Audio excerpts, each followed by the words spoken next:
All right, guys, welcome back to the channel. Welcome back to the stream. Welcome. If you're new, thank you guys so much for joining me today. And thank you for waiting patiently for the intro to finish up. I hope everybody is doing well on this Friday. I see Michael Warneth immediately drops a $2 super chat, which will clearly be followed by a 50 bomb. In the name of Netflix. No, thank you for that, Michael. Yeah, you were there in the morning with the missus. Oh, there we go. I was actually kidding. He was right there, right on time. He drops the 10 bomb. He kicks off the Friday stream before I can even do my intro, dropping 10 membership gifts for you guys. He knows I have to resubscribe to Netflix to watch the fight tonight. But Michael, bro, thank you so much for the support there, man. And yeah, for those who don't know, we did a morning with the missus. Another episode, highly requested. So listen, if you are a channel member, make sure at some point you go check that out. It's about an hour and 20 minutes long. We don't, I don't make them too long. I make them easily digestible because me and Mrs. MBG, things get kind of crazy, So go check that out if you're a channel member. If you just got gifted a membership, please enjoy.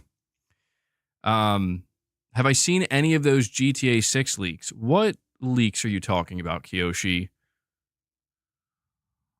What leaks? I mean, the only GTA 6 leaks I know of are the ones that came out like a year and a half ago or something. Whoa. All right, boss. Boss, I got you your own chair. Okay? My co-host has arrived. There. I just wish I could, I don't know, I might have to like lower the camera so we can actually see him. But let me update the member goal and I'll give you guys a rundown of what we're going to be talking about today. We do have some interesting topics. Bill Spencer's talking about mid-gen refreshes, next-gen, PS5 Pro, achieving max PC settings for at least one game, and a new exclusive potentially leaked out for 2025. So we'll talk about some of the stuff today. Who the hell is Carlos? Says, moving all my stuff into storage today, already tired. Yeah, moving is tough, bro. When you're moving stuff around, it's tough, especially if you got a lot of stuff. Right? I don't like moving. All right. I guess, boss, he doesn't want his own chair. Playing Lego Horizon. I heard Lego Horizon's pretty short. I heard you can complete it in like 6 hours or something like that. Is this true? Apparently some new ones leaked. I don't know. I haven't seen anything about GTA 6 leaks. Yeah,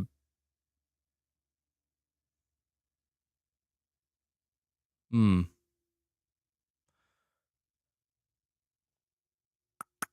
not seeing anything. I do see here, it says on the Gaming Leaks Rumors subreddit, Jeff Grubb is claiming that the Switch successor announcement and release might get delayed due to uncertain tariff prices. Alrighty. Man, we were just talking about that. We were just talking about that with Morning with the Misses. We were talking about the Switch 2 and like why it seems to be taking so long for for Nintendo to actually be, announce it. Already blaming tariffs. Already, yeah. But I don't know what the console manufacturers are going to do if that does go into effect, It's going to be a tough situation.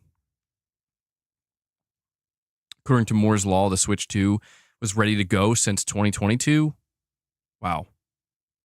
If that's true, Nintendo's been sitting on this thing for a while. I'm telling you, man, Nintendo they're very nervous, as they should be. The last time Nintendo had an incredibly successful console generation, the next gen was a complete disaster in the worst possible way. It almost ended them in the hardware space.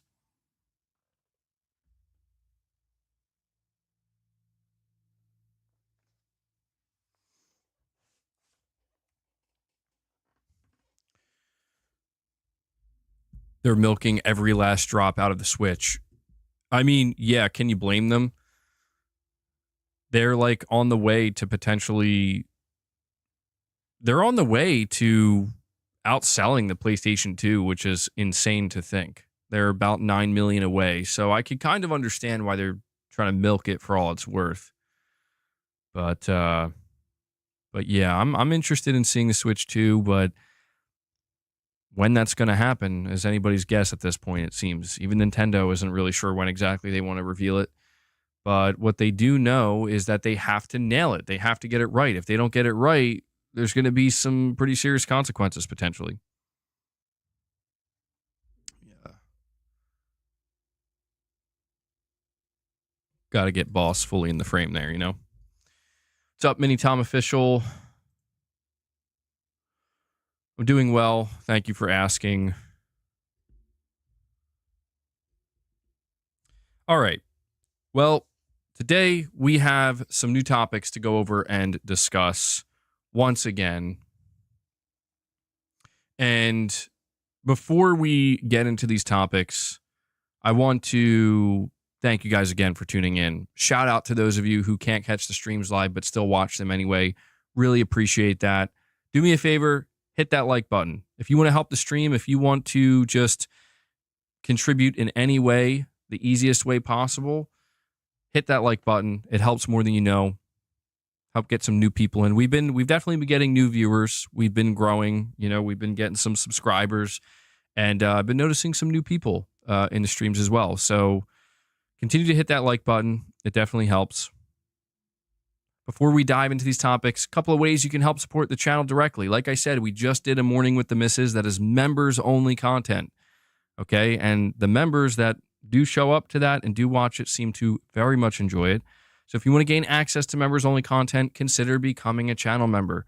All right, not only do you support me directly and fund the channel directly, but you gain access to some exclusive content and perks. Also consider gifting memberships. Michael came in, dropped 10 membership gifts for you guys. We're shooting for a bigger goal today. We'll see if we can hit it, and we're already off to a good start. We're shooting for 50 members. So if you can contribute, please consider doing so. And then you can also consider dropping a super chat. Ask a question, give an opinion, make a statement. Take the conversation into some different places if you want.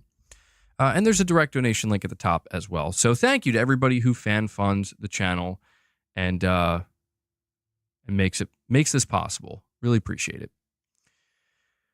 Okay, so we're gonna start with some console talk, specifically from Phil Spencer. This is kind of a continuation. Phil Spencer's been making the rounds, doing a bunch of interviews, talking more about next gen, mid-gen.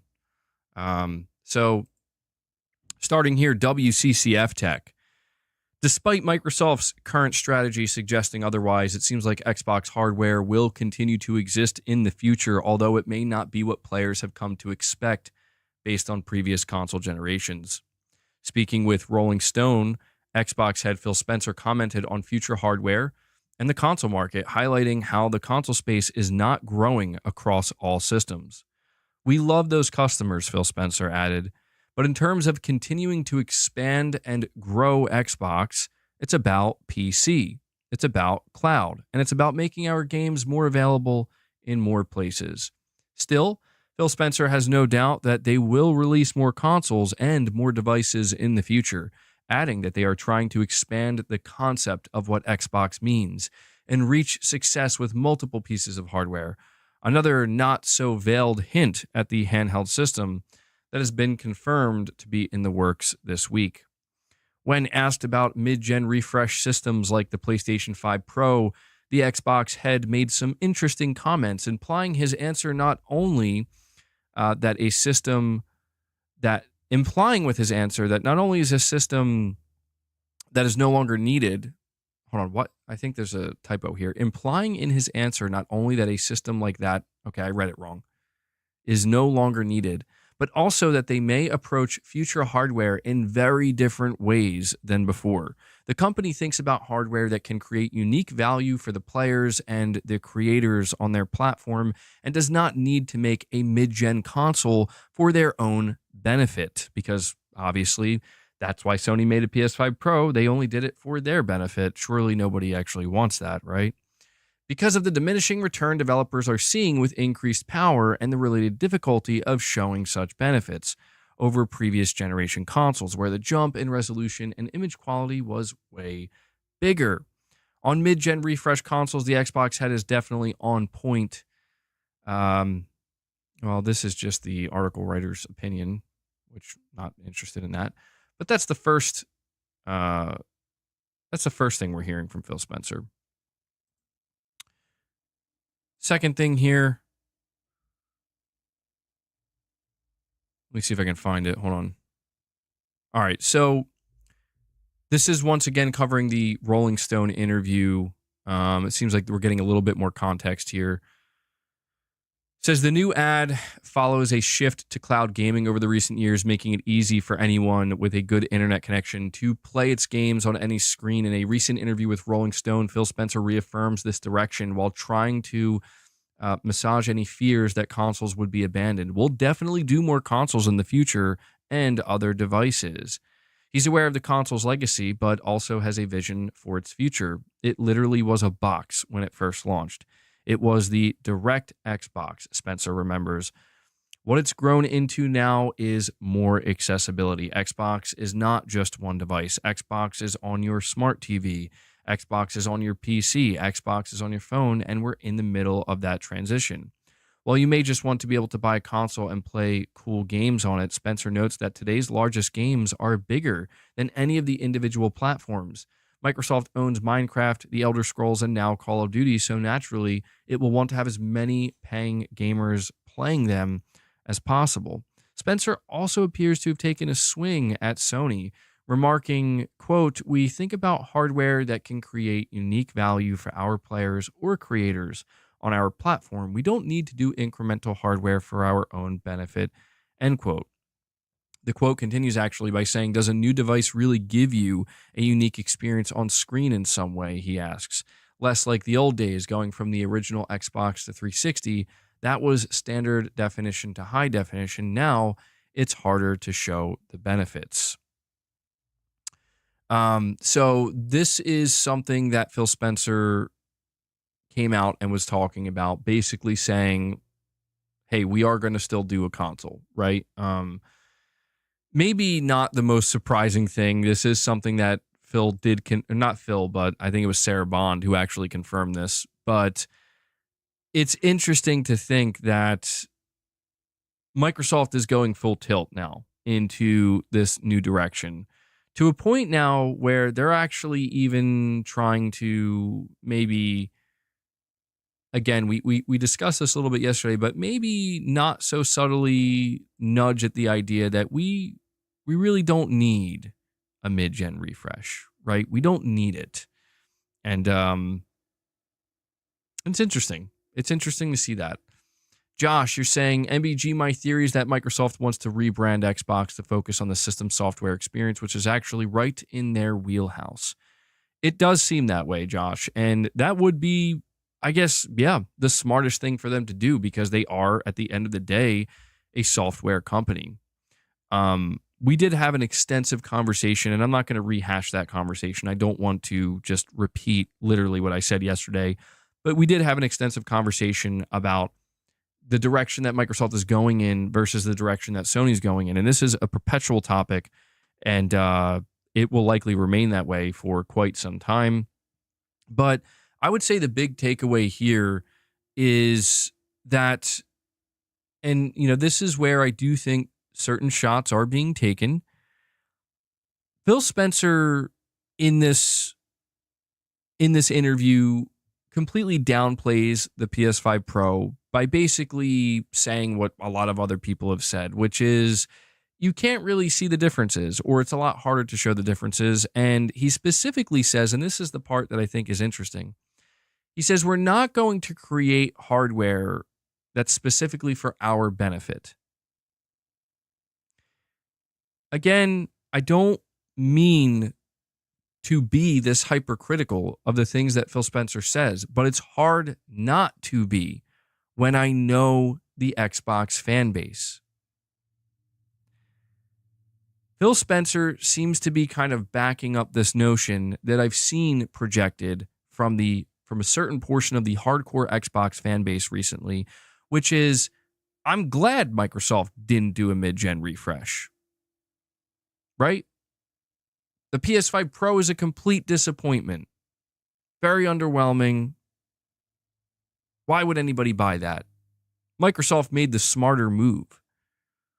And Phil seems to be kind of playing into that here by being like, yeah, we're not just going to create benefit for our own hardware. So it's almost like this unspoken agreement between Phil Spencer and a portion of the Xbox fan base where it's like, you guys don't want a mid-gen refresh, right? You guys are cool if we don't make one, right? Like, yeah, we're cool with that. Yeah, that's the better option. And this is...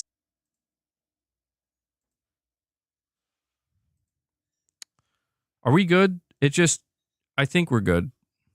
My stream just died for a minute.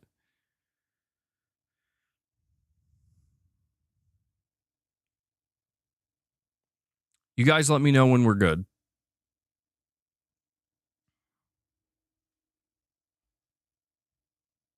Microsoft's trying to shut down my stream. We're good. Okay. Yeah, I don't know why that happened. Hopefully it doesn't happen again. So I'll be on the lookout for that.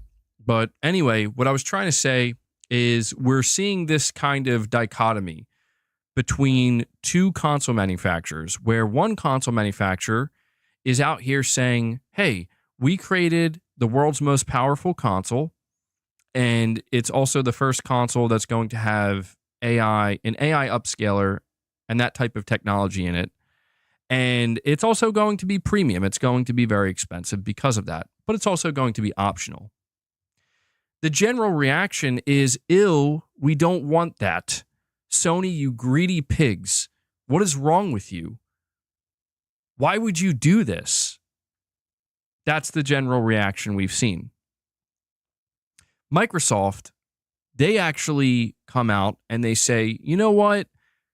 We're not doing a mid-gen refresh because we have the Series S and we have the Series X, and that's already two consoles. So basically, we already did our mid-gen refresh. We just did it at the beginning of the gen, right? And even though, and this is the kind of the insane part that I don't quite understand. It's interesting how these things play out the way they do. The Xbox Series S is the only console that has proven to be problematic for developers. It's the only current generation console that developers have struggled with. But Phil Spencer, in an interview, says it's becoming harder and harder for developers to show the differences. So because of that, we decided not to make a mid-gen refresh. Basically, we're doing them a favor, just like we're doing the Xbox fans a favor. And this is just the constant manipulation that occurs, and I can't help but notice it. Where it's like, listen, I get it. It is in Phil Spencer's best interest to approach the talk like this, the conversation like this. But man, you really got to wonder, like, is what he's saying indicative of the actual reality? And I'm going to say maybe partially, but mostly not. I would say the actual reality is that a company like Microsoft was all in on the power factor and all in on having their fan base rally around that. And then they basically just gave up on it at around the same exact time that Sony kind of gets that back. And so I get what he's saying. There is some truth to the idea that the law of diminishing returns is in effect here. There is no denying that.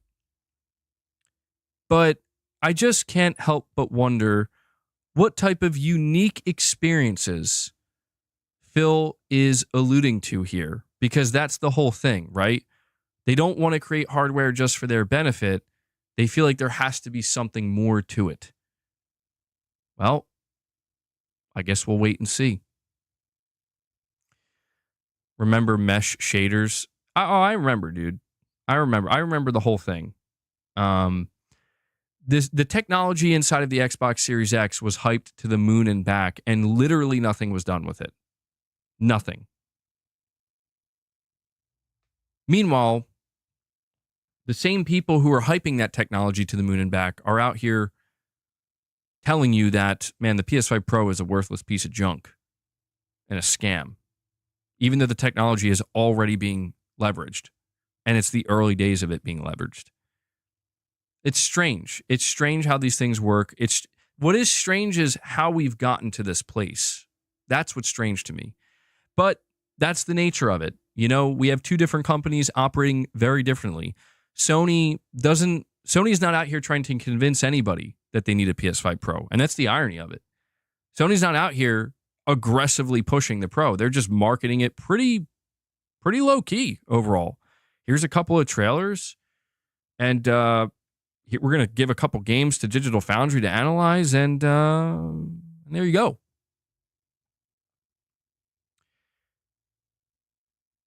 And it feels like, I mean, the way I've been seeing people react to it, you would think Sony is out here trying to convince you that this is the only way you're going to be able to play, buddy. This is the only way you're going to be able to play. But yeah, so that's the other half, I guess you could say, of Phil Spencer's interview. One of the other things I want to point out here. Hold on. B Flesher saying, MBG, something Sony has to get on top of is letting us revert pro patches. Spider-Man 2, Alan Wake 2 are blurrier in pro performance modes than base. And Black Ops 6 new patch tanks FPS in 120 mode. Are you sure about that? I've been hearing the opposite. At least for Black Ops 6, I've been hearing the opposite. I wonder what's going on here. I've heard some people complaining about Spider-Man 2 and Alan Wake 2, specifically the performance modes. I wonder, yeah, it sounds like there might be some kind of bug with PSSR that needs to be patched. Hopefully Sony will get on that. We can only hope, right? Saying they patched Black Ops 6 today. I mean, I believe it. There's like a new update for Black Ops 6 every single day. It's annoying as hell.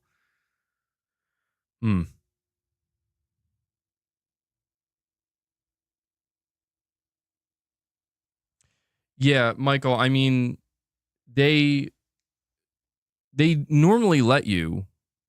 Well, it's different for each game. There are some games that do let you revert back to just the regular performance mode and not the pro, but other games, like, your only option is the pro performance mode. But if there's some kind of bug or something that came along with the patch,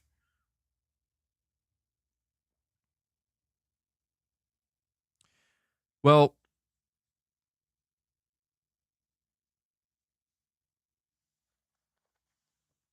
I do hope that's, there has been, I would say the PS5 Pro launch has been a little rough. Not too bad, but not as smooth as it was expected to go, I guess, where there have been quite a few complaints that in the PlayStation Store, there are games like labeled as PS5 Pro Enhanced, but they actually haven't received their patch yet. And that is obviously very annoying because we're in week 2 of the launch, right? And people are still kind of waiting, like, all right, when are we supposed to get that patch?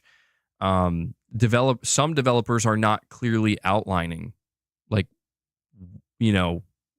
when you can expect these updates and what these updates will entail. It's being handled on a developer basis, right? So some developers are handling it much better than others. Michael Clark with a super chat says, just checking in to say hi. I'm at work and will go back and watch later. Enjoy. Well, thank you so much, Michael. I appreciate you stopping by, man, and dropping a $5 super chat. Hope your work day goes well, bud.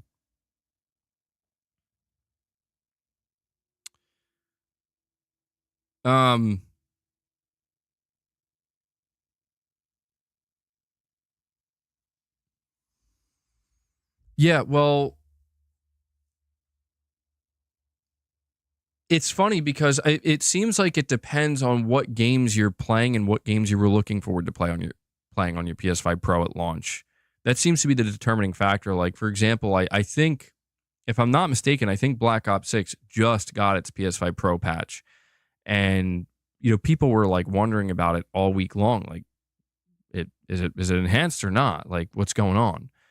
And this is where I will say, like, there is some truth. This is why I said what Phil is saying is partially true, and what other people out there are saying is partially true, that it is now more difficult to properly convey the changes, right? And the updates. And it requires, I would say, it requires a lot more thought, I think, to the approach of how do we want to explain this to the player? How do we want to market this? Because, the truth is, man, like, a lot of people, they're going to miss it. And Steven Leon comes in and drops a $100 super chat, and he says, wife Switch funds, but not much memberships till it's paid for. Oh, well, Steven Leon, he's trying to make it happen, man. He's trying to make it happen. He's dropping $100 super chat for the wife Switch fund. Yeah, that's from the Morning with the Misses, for those who don't know. Thanks, Steven. Well, there you go. Mrs. MBG was in the other room. She must have heard. We're going to have to see. I'm going to help contribute to the Nintendo pursuit of outselling the PlayStation 2.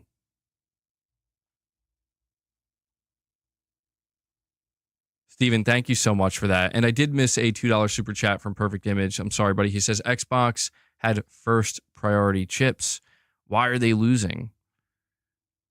I don't know, man. They lost the momentum, bro. Any momentum they had, they seemingly lost.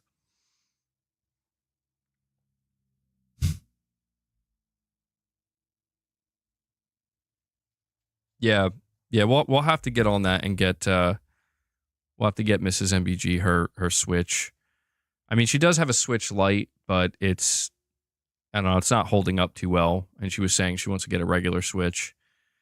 But you know what? To be honest, now that we're hearing the rumor that the Switch 2, because I was telling her, like, I think we should just wait for the Switch 2 to get announced. But I don't know, man. Now that we're hearing the rumor that Nintendo might actually delay it even further because of potential tariffs, well, yeah, gonna have to buy a regular Switch. So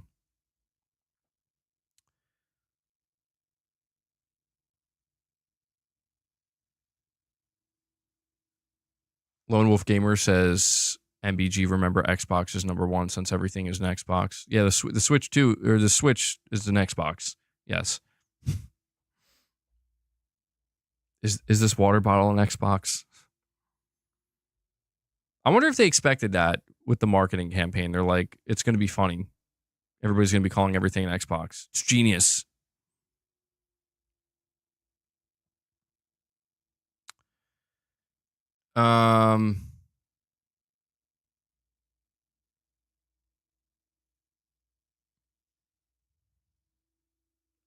If GTA 6 is late next year, then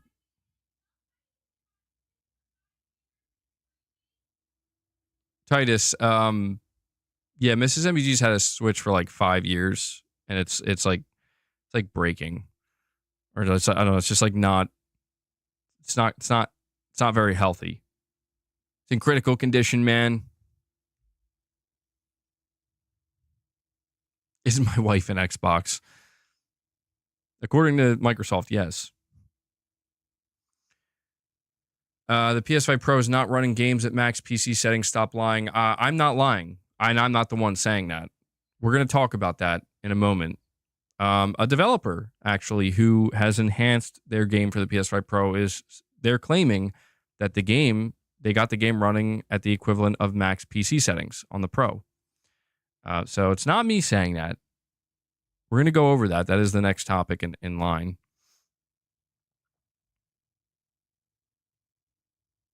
Stan says, if you see value in the Pro, fair enough. In reality, I see next to no difference. So to me, it's a waste of money. I just don't see how there can be a big difference without a significant CPU upgrade. Well, that's the thing, Stan. I don't think it's meant to be a big difference, right? At least as of right now. For me, when it comes to the PS5 Pro, the thing I'm going to be most interested in seeing is the next 12 to 14 months. Obviously, when the console launches, we're all looking at the games that are going to be there at launch, that are going to be enhanced, and we want them to be awesome, right? Like, we want to see some really impressive stuff. And I would say right now, some stuff has been more impressive than some other games. Like, some enhancements are more impressive than other enhancements. But one thing that I feel like I'm noticing is that you can tell that developers, it seems like they're still just kind of getting their footing. Not to say that it's like the PS5 Pro is difficult to develop for, because it's clearly not, but considering it is offering new technology that was previously unavailable and just not there for the last 4 years, I think, and it's not a new CPU, right? It's not like a complete overhaul, but it's something that they have to get familiar with and learn and figure out how they're going to get the most out of it. And so I think that's why maybe some of the results we're seeing right now are a little bit mixed, but it's the next 12 to 14 months with some games that have had some developers and development teams that have had much more time to work with the PS5 Pro. And, I'm not here to say that we're going to see a major difference in games that come out in 2025 compared to the games that we're seeing enhanced right now. I'm just saying that it's a possibility. It's a possibility that games like Ghost of Yotei, games like GTA 6, among others, that because the developers were able to, just spend more time with the PS5 Pro, they're going to be able to do more with it than what we're currently seeing now. We might not, but that's my hope, right? And I think that's pretty normal for new console hardware. That seems to be the way it usually goes.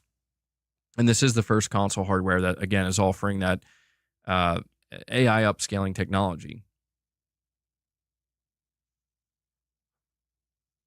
Damn, Steven.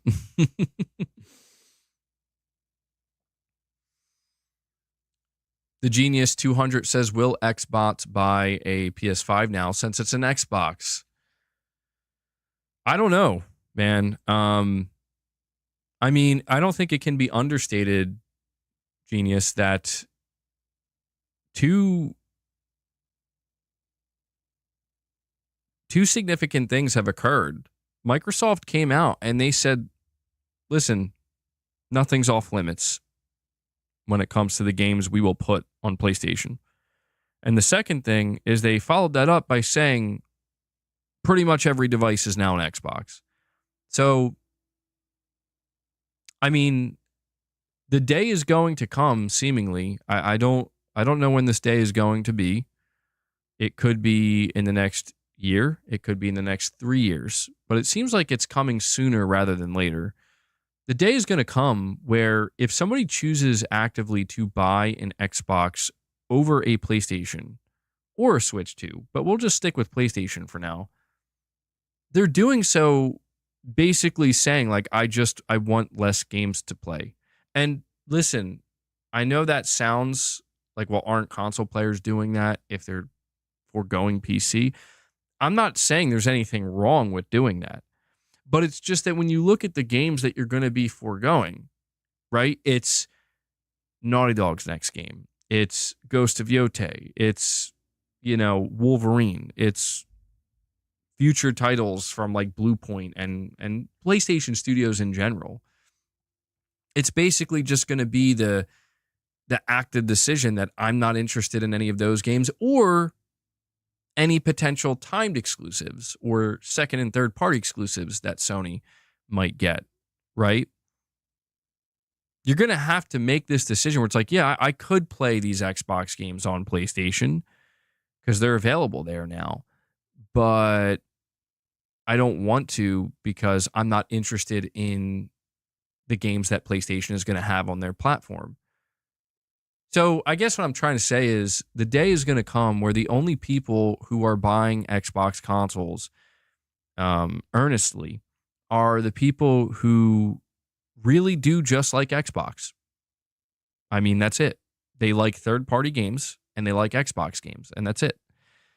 And I think that it's not a matter of if, it's just a matter of when are we going to see things change to a point where if you choose to buy a PlayStation, you're doing so you're doing so knowing I'm going to get PlayStation games, I'm going to get third-party games, and I'm going to get Xbox games. And, PC players, they kind of have this view as well where it's like, well, if I go to PC, I already get all that. I get all the Xbox games. I get all the third-party games. And now I even get PlayStation games. But PlayStation, I would say, is still being a bit finicky with it, right? Where it's like, well, you cannot say that PlayStation is treating PC the same way that Sony is. Or sorry, you cannot say, I don't know if I said that wrong. You cannot say that Sony is treating PC the same way Microsoft is. You can't say that because they're not. Microsoft is treating PC equally, like completely equal. This is our game.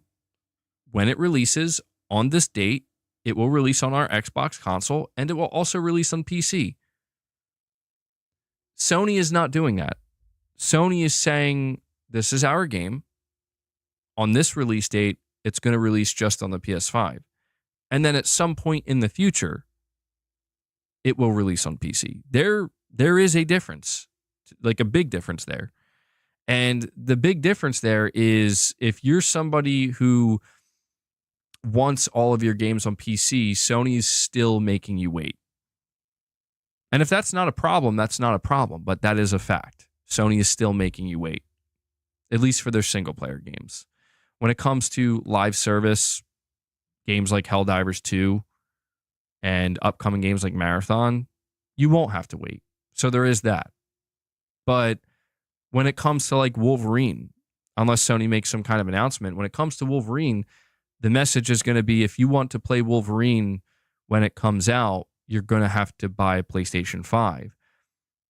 Okay, well, I know it's coming to PC, so I'm not going to buy a PS5. And Sony will turn and say, yes, it will be coming to PC, but we won't tell you when. So hang tight. And that's the way Sony's operating.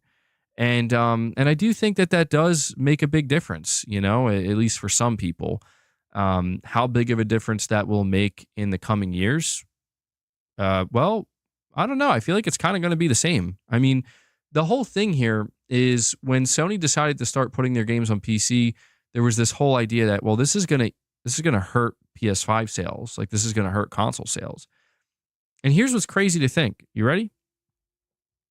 We just saw Sony's earnings report, and the data tells us that the PS5 is only 2 million units behind the PS4 time-aligned.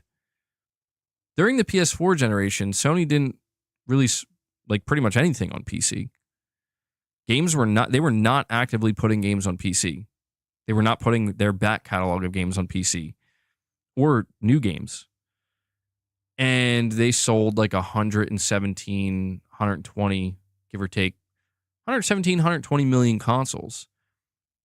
And so, yeah, there was like this whole idea in 2019 and 2020 when Sony was like, we're going to put Horizon Zero Dawn on PC. We're going to put Days Gone on PC. And that's just going to continue. And now we've seen Returnal. We've seen Ratchet and Clank. We've seen God of War. We've seen Spider-Man. We've seen The Last of Us. Like pretty much everything has slowly made its way to PC. The whole idea is, well, this is going to stop people. This is going to dissuade people from buying consoles. But it's been proven that that's not true. The data has proven that no, dude, Sony's been putting games on PC for like the last 5 years, and they're only 2 million units behind the PS4. And there was no price cut for the PS5 either. That's the craziest part of all. There was no price cut. So, Sony's going to continue to inch closer. So now we see Spider-Man 2. Spider-Man 2 is coming to PC 1 year later. About 1 year. It's like 1 year and 2 months, 3 months. About a year and 3 months, which is the closest, the smallest gap we've seen so far for a new AAA single player game from Sony. And the reason why Sony feels comfortable doing that is because they've noticed that, we've done games 2 years out. We've done games 4 years out. And we've done a lot of them. We did one game, that being Helldivers 2 Day and Date. Our console sales are still fine. It's seemingly not hurting our console sales. So I guess we'll just test this out now. And, will Spider-Man 2 being available 1 year and 3 months later on PC, will it hurt console sales? Probably not. There doesn't seem to be any indication of that. But what it also reveals is something else that's important, I think, to identify in why Microsoft is taking the approach they are. What it also reveals is that back in 2016, when Microsoft announced that we're putting all of our first-party games day one onto PC, I remember when that announcement occurred. And when that announcement occurred, everybody was like, well, you just killed your console. But Microsoft was like, no, our console's already dead. I mean, really, that's why they made that decision, because they knew that them putting their games on PC would not make any difference in who's going to choose to buy an Xbox console. We didn't necessarily know that, or at least not everybody watching that announcement take place. Not everybody knew that. But it's safe to say that looking at this data, the Xbox console sales-wise has plummeted because people just don't want Xbox. It's not because they put their games on PC. That should be clear by now. So, what's stopping Sony from going day and date with their single player games and just ripping the Band-Aid off? And honestly, I would say it's because they still have a little bit of fear that if they were to go all in and make a big deal about it, it would be a big deal, and they kind of rip the Band-Aid off. I think they are afraid that it might dissuade some people. It might actually have an effect. But I think they also feel like, well, the way we've been doing it is fine. So let's just keep doing it that way. And again, we mentioned yesterday about Sony boiling the frog. That seems to be what they're doing. They're boiling the frog, and the fanboys as well. They're boiling the fanboys too. But it's happening. And so I think what Sony wants to do is what Microsoft couldn't do. And I think that is what Sony wants to do is they want to eventually get to a point where, like, yeah, you can get our games on PC day one, but the console is still actually our priority. I think that's where Microsoft messed up. Once Microsoft shifted to putting their games on PC and announcing Game Pass, and their priority shifted from the console to a subservice and PC. I think that's what killed the any momentum that the Xbox may have had.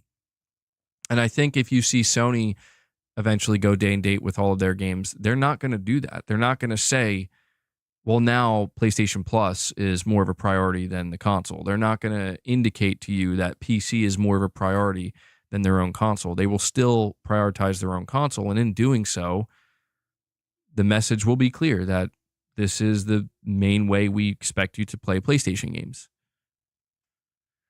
Waylark, you're saying, did you see the Stellar Blade developer saying it'll sell more on Steam? LOL, he knows the mod community is going to go nuts with it. Yeah, I did see that, and he's not wrong.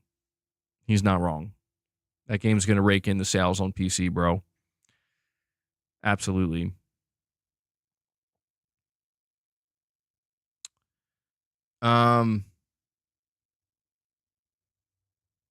So yeah, I just wanted to kind of give you the final piece of the interview that was done with Phil Spencer, and I don't think he's being a little bit disingenuous, I would say, but ultimately he's kind of saying a lot of the same stuff that we've been hearing for some time. And right now, with both Sony and Microsoft, it seems like it's just kind of, they're making the rounds, they're talking when they have to talk, and they seem to just kind of be hammering home the same the same points regarding their respective strategies. And that's just going to continue. Although you could say that Microsoft, they're marketing differently. And so one last thing I'll mention before moving on to the next topic is when you look at the again, when we're highlighting the differences of these, we're highlighting the differences in these company strategies, these companies and their strategies, and they both are selling consoles. At the same time, we're seeing Sony come out with a Pro console and a mid-gen refresh and talking about offering a premium product in the console space. Microsoft is doing the polar opposite of that and saying, we're not doing a mid-gen refresh, but instead we're making every device an Xbox now. Very interesting to see that even this far into the generation with how many things have changed. This kind of separation between these two companies still exists. Oh, Gareth, it's okay, man. I didn't take it as an attack. I can understand why just reading the title without the context. I get it. I didn't take it that way. But yeah, let's move on to this topic about PS5 Pro running max PC settings. This is coming from WCCF Tech. The PS5 Pro runs max PC settings in Lords of the Fallen, says developer. A comparable PC would be more costly. Spanish developer Hexworks was one of the first developers to share information on the graphics enhancements they had planned for their game's PS5 Pro version. As you might recall, Hexworks was founded in early 2020 specifically to make Lords of the Fallen, and they've got big plans for the sequel tentatively slated for 2026. In the meantime, though, they're continuing to support this game with patches and with the introduction of PS5 Pro support. To delve into greater detail about their experience with Sony's new console, we interviewed Edward Gonzalez, principal engine programmer at Hexworks. Gonzalez lavished praise on the PS5 Pro hardware and revealed that this version actually runs on the highest PC settings available, though, of course, you can run Lords of the Fallen at a higher frame rate on PC, provided you've got significantly more expensive hardware to do it. Still, it's a major accomplishment that not many games achieve, and they did it without even using Sony's much-vaunted AI-powered PlayStation Spectral super resolution upscaling. So they say here, oh my fucking God, man, what is wrong with this website? It just booted me off with a major pop-up. All right, the first question they ask is, Unreal Engine 5 has been known to have spotty performance on PS5 and Xbox Series consoles. Is the PS5 Pro a significant improvement in that regard? They answer by saying Unreal Engine 5 has empowered developers to increase triangle density in games by an order of magnitude, achieving smooth frame rates with the level of visual detail required several iterations of both the engine and the content. But we've now reached a point where we can deliver a vastly enhanced experience showcasing the visual power of UE5. With this foundation, the PS5 Pro hardware upgrade marks a significant step forward. It enables further improvements to object visibility, texture density, and overall resolution, all while boosting frame rates. The PS5 was solid, but the PS5 Pro is truly exceptional hardware. Again, this is a developer for a AAA Unreal Engine 5 game talking.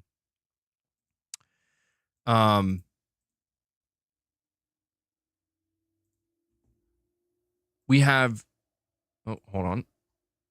Waylark with a super chat. Waylark says, so we should expect Ultra PC settings on all games. I'm going to say probably not all games. No. Again, this is developer based in the same way that a developer has to optimize their game for any console on the market and they have to optimize for the PC space. The PS5 Pro is no different. It's a new piece of hardware that a developer can choose not to do nothing with it, or they can choose to really go all in and try to get as much out of it as possible. But this is the first developer that seems to be really excited about the Pro and basically trying to push it with their game as far as they can. And at least with this Lords of the Fallen being an Unreal Engine 5 game, it's at least our first example that it is possible. And Lords of the Fallen is not some small game either. I did play it. It's a really good looking game too. So it's possible. I wouldn't say to expect it for all games, but I would say that it's a good sign that if more developers kind of latch on to this hardware and care enough to put a little bit of work into it, we could get some really good results. Genius 200X says Stellar selling more on the pedo community PC doesn't surprise me. Day and date for PC will only happen with a Sony storefront. Good luck with that. Yeah, that was my speculation too as well, Genius. I think Sony will try that at first and learn the hard way that that's not going to work. I would be surprised if they didn't try it that way first. Maybe they won't. I don't know. Maybe they'll surprise us and they'll be like, we're going to do our storefront, but we're also going to do Steam. So you can choose. That would be quite surprising. But yeah, I do think they want to take that approach of we want to have control as long as we can. Let me see. We have the second question here, which is, what is the single feature you were most impressed with after getting your hands on the hardware?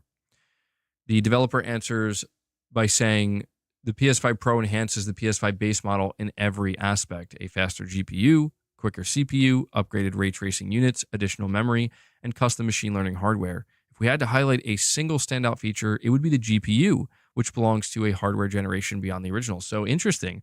This developer is actually saying the biggest standout of the Pro is the GPU. Not what we've been hearing so far from most devs. Jason Jones, you're saying, what's the website you're reading? WCCF Tech. Yeah, I don't know. Sometimes their website is just all over the place with their pop-ups. Very annoying. The next question for the developer is, compared to the jump between PS4 Pro and PS4, would you say the PS5 Pro, PS5 difference is similar or reduced? As in, like, the advancement is more or less significant? The developer answers, while the advancement is somewhat comparable, the PS5 Pro makes a more significant leap, especially with the introduction of custom machine learning hardware. This addition unlocks a whole new realm of possibilities for visual and performance enhancements. So, I mean, dude, this dev really likes the PS5 Pro and is saying that it's a bigger leap than what we saw with the PS4 Pro. The next question for this developer is, how much of an improvement is there between the PS5 and PS5 Pro versions of Lords of the Fallen? He answers by saying the improvement is noticeable, with a 40% increase in the game's native rendering resolution. This enhancement makes a significant difference, especially on 4K screens, where details are far more visible, truly letting high-end TVs shine. In the PS5 Pro version of Lords of the Fallen, performance mode provides rich visual detail at 4K 60, which is upscaled from an internal resolution of 1440p with a fluid 60 FPS, as well as sharper distant details and refined textures on characters and environments. For those playing in quality mode, this runs at a native 4K resolution at 30 frames, allowing allowing them to showcase intricate visuals across the dual realms if you choose to play it that way. The next question is, are you using PSSR? What do you think about it compared to established upscalers like NVIDIA DLSS, AMD FSR, and Intel XeSS? The developer responds by saying PSSR is an impressive technology offering quality comparable to DLSS and Unreal Engine 5's built-in upscaling, with the added benefit of being embedded directly into the console, making it compatible with any engine. PSSR is undeniably a valuable addition. After extensive testing, we found no visual differences compared to our custom version of UE5's upscaling, which is also highly robust. Therefore, we decided to continue using our own upscaling method.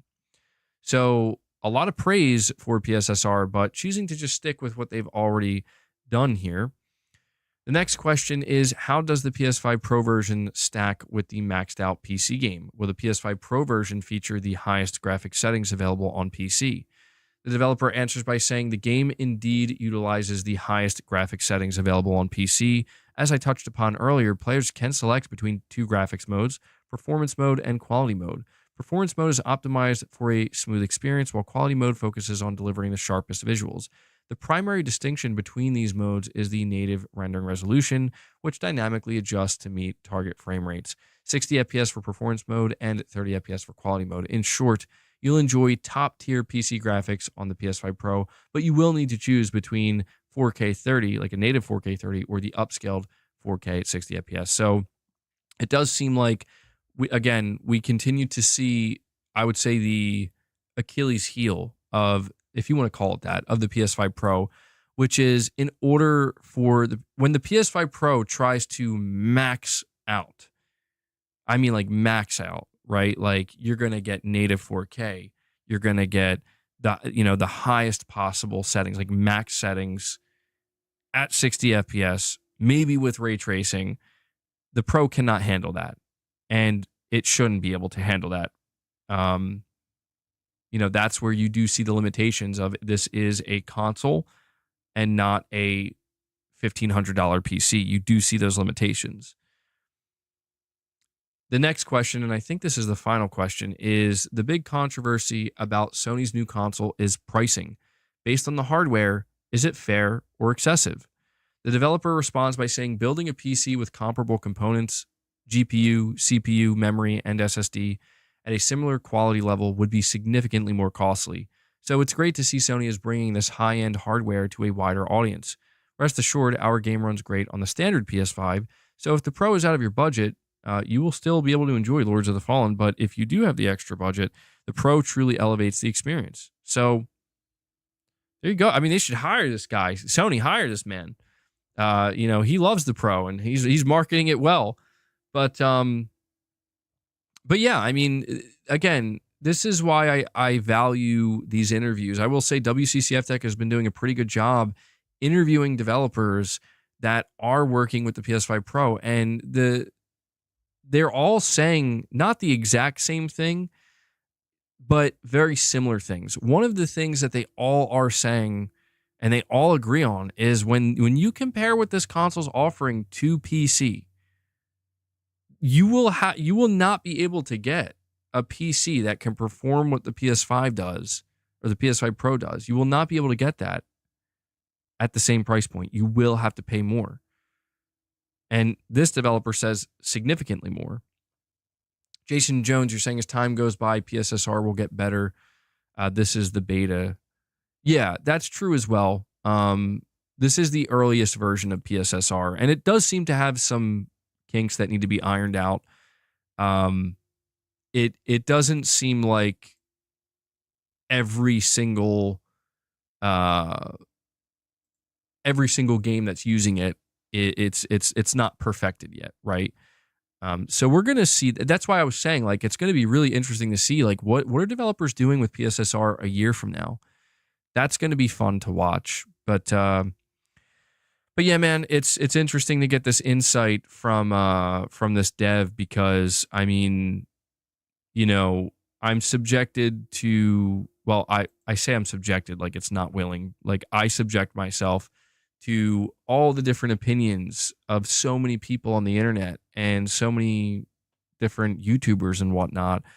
But at the end of the day, I do value the people who are actually in the weeds making the games, working not just with the PlayStation hardware, but with all of the hardware, including PC, right?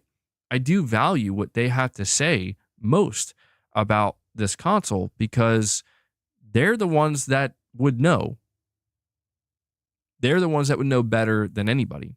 They're the ones literally making the games. So everything I've read from developers, I don't think any developer who's doing a PS5 Pro enhancement is going to say something bad about it. I do want to make that clear. I don't think that they're going to say something bad about it. And I do think that every development team probably would, if they were asked to point out a certain weakness, they probably could, right? But it's just, you know, the picture that has consistently been painted by many people on the internet that claim to know what they're talking about. Maybe they do know what they're talking about, but maybe they're being a little bit disingenuous. You know, they really are. It's really a strange thing where it's like, on one side you get people who were never interested in high-end hardware, right? They were never interested in expensive high-end hardware. This is why they don't game on PC. And so when they see the first, like, really high-end console that's offering something very premium, their knee-jerk reaction to it is, this is a joke. This is trash. Like, who would pay for that? And so you have that side. But on the other side, and this is where the PS5 Pro is kind of sandwiched in between, on the other side, you have the people who do like the high-end hardware, the people who are the enthusiasts, and the people who are willing to pay copious amounts of money for a really solid PC build. And their, you know, approach to the PS5 Pro is, not worth it. You know, like like, why would you choose that over a PC, even if the PC is more expensive? And that's why I think the more we talk about the PS5 Pro, the more it becomes clear that that Sony was very specifically targeting a market that seemingly has not really been tapped into.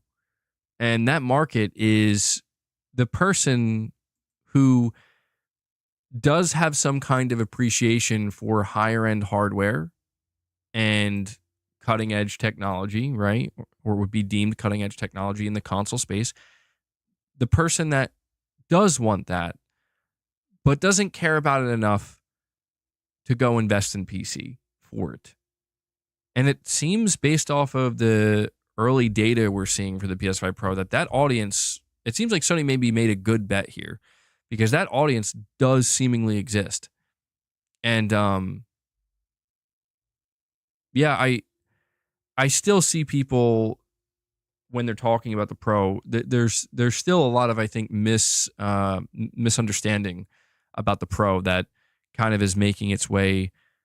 It still makes its way around the internet, where people, you know, the biggest thing that people say is, like, there's no difference. There is no difference. And again, I think that this is where the people who feel that there is no difference, these are the people that they're only going to buy a new console when they see, like, what would be considered a next generation leap, something so substantial that's like, oh yeah, look at that.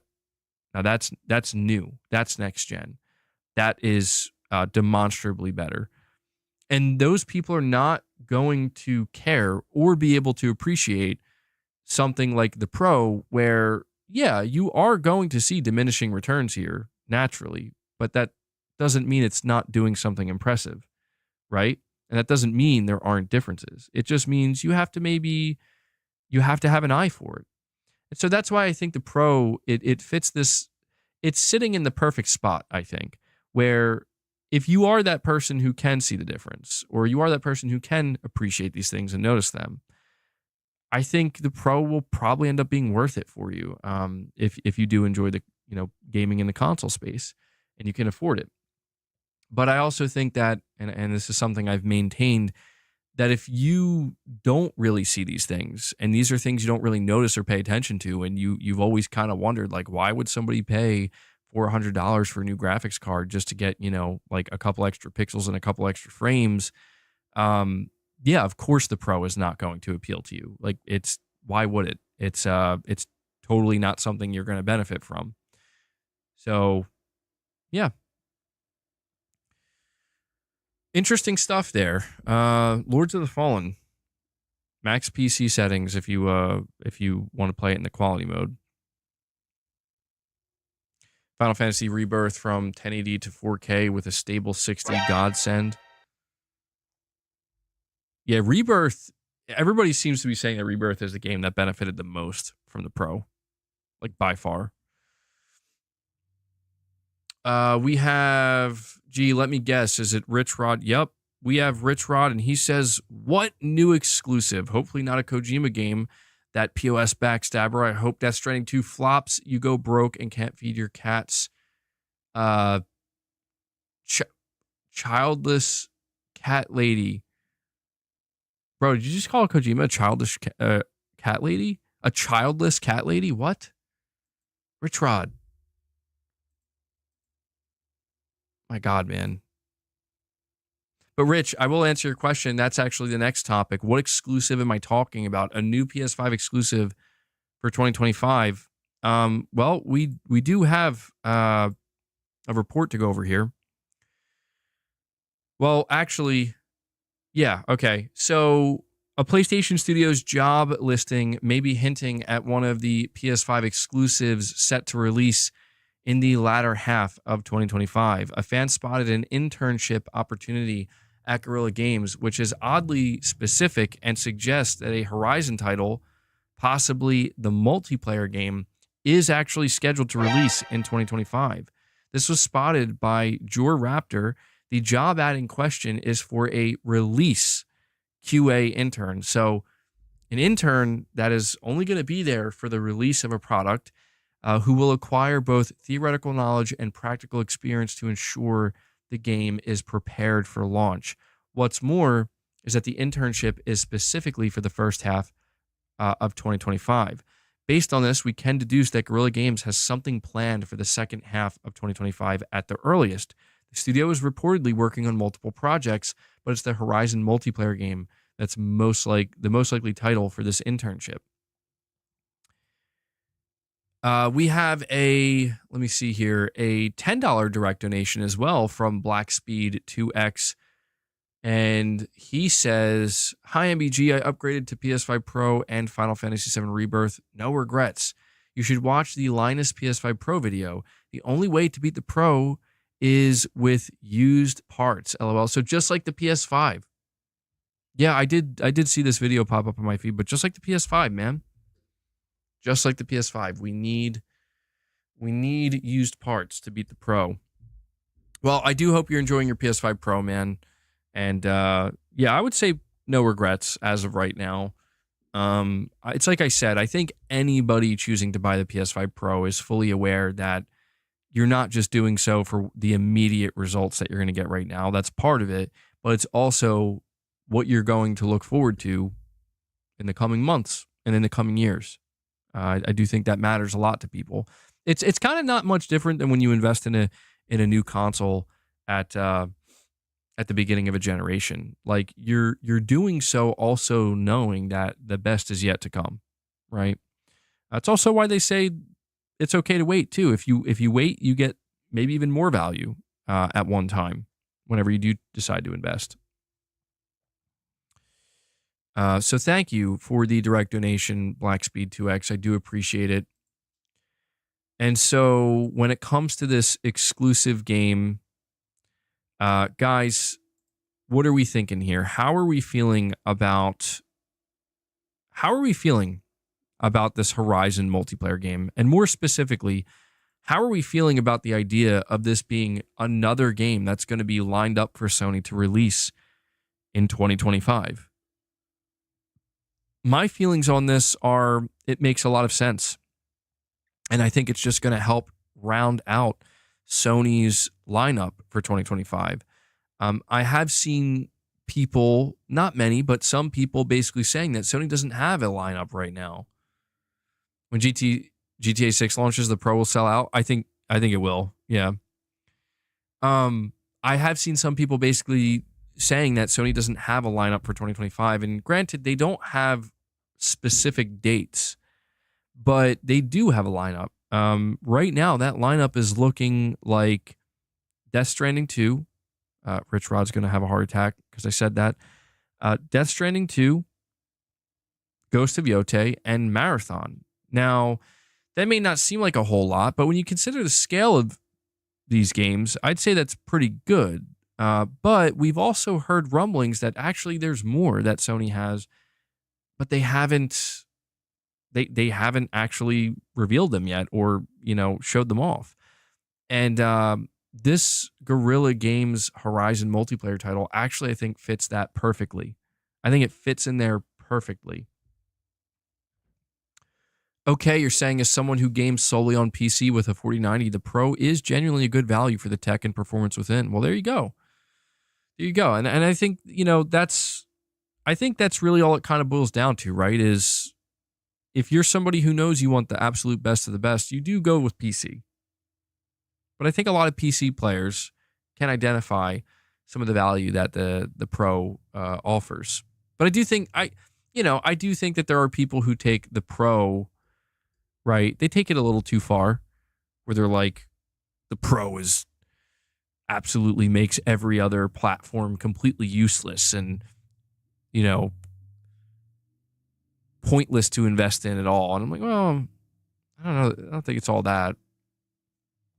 Adama the Dragoon says, nah, Death Stranding 2 and Marathon are Xbox games now. I think Xbox players are in for quite a surprise when they learn that Death Stranding 2 is not releasing on Xbox. At least not anytime soon. That game will be exclusive for, I would say, a little while.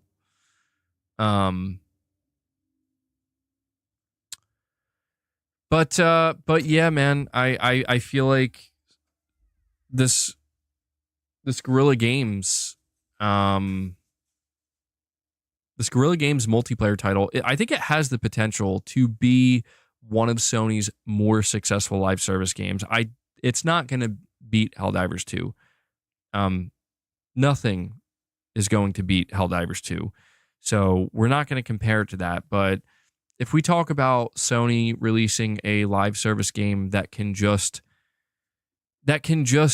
do decently well and establish some sort of consistent player base, I think that as long as they nail the gameplay and as long as they, take the funnest parts of the Horizon games, put them in a multiplayer setting where you can play cooperatively, I think they could have a winner on their hands.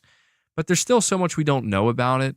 One of the things that seemingly is going to be very different about this Horizon multiplayer game is the art style. Apparently, the art style is going to be different. It's not going to be photorealistic graphics. It probably will release on, as crazy as it sounds, the PS4 as well, which is going to be quite a shocking announcement when that happens. And there might even be a mobile version. And I still don't know. I'm still confused about that. There's talk that there's confirmation that there's a Horizon MMO in development, but then there's also a Horizon multiplayer game. And it's like, well, are they the same thing or are they completely different? Maybe, I don't know. Maybe they do have just a regular Horizon multiplayer game in development that is going to have the photorealism, and that's going to be on console. And then for mobile and PC, maybe they're going to have a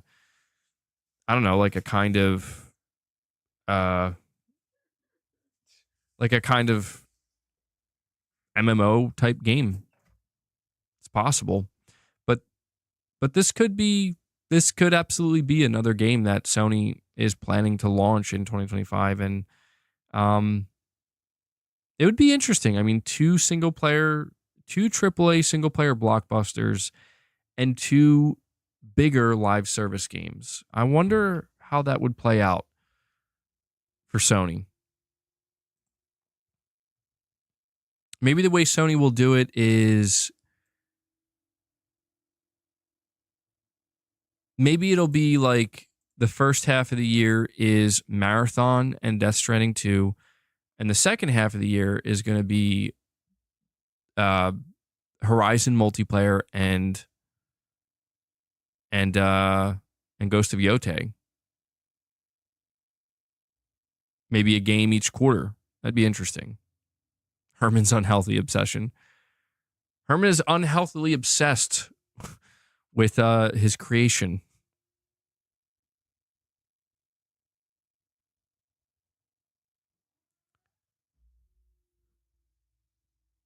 Don't fight. Don't fight.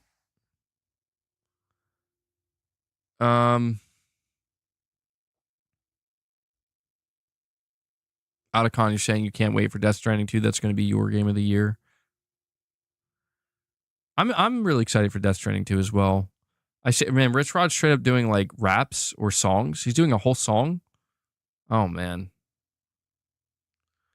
So somebody help Rich Rod. I'm I can't deal with you anymore, Rich Rod. You're too much.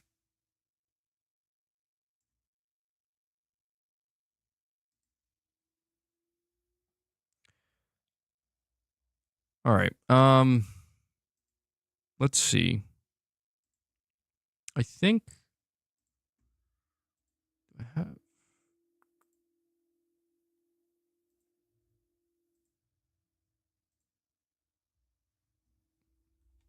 All right, come on, boss. Come on.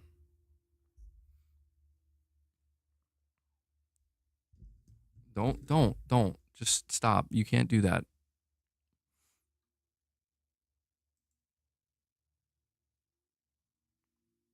Oh, by the way, I did forget to mention this. I wanted to throw this in here for anybody interested. That scared me. The 4K patch for the Metal Gear Solid Collection Volume 1 is out now. Boss, stop it. So finally, over a year later, I think, the 4K patch. Okay.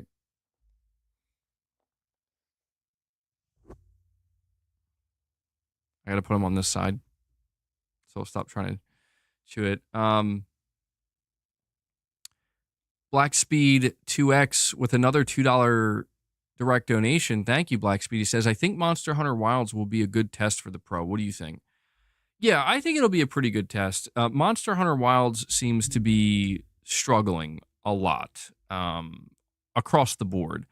And so we've already seen some, I think, promising results with the beta where it's already running at like higher frame rates and is more stable. But I think it'll be interesting to see how much Capcom decides to optimize the game for the PS5 Pro. And I think if they choose to really try to optimize it well, I think it could be like one of the first like major releases, like newer releases that's going to kind of be able to measure how much the PS5 Pro can really do for a game like that. A game that's just kind of, very big, very open, has a lot going on, has a really demanding engine. Don't do it. Rich Rod, you're saying read the lyrics to my classic diss song. No, Rich Rod, I'm not doing that, Rich Rod. You can't just take over the stream, bro. Rich, you've already taken up way too much oxygen on the streams. Rich, how about this? Drop some membership gifts for Boss. How about that? I'm going to tell you what to do now, Rich. You drop some membership gifts for Boss. We want to at least get to 25 so we can feed the beast. Look at him. Do it. Do it. Do it.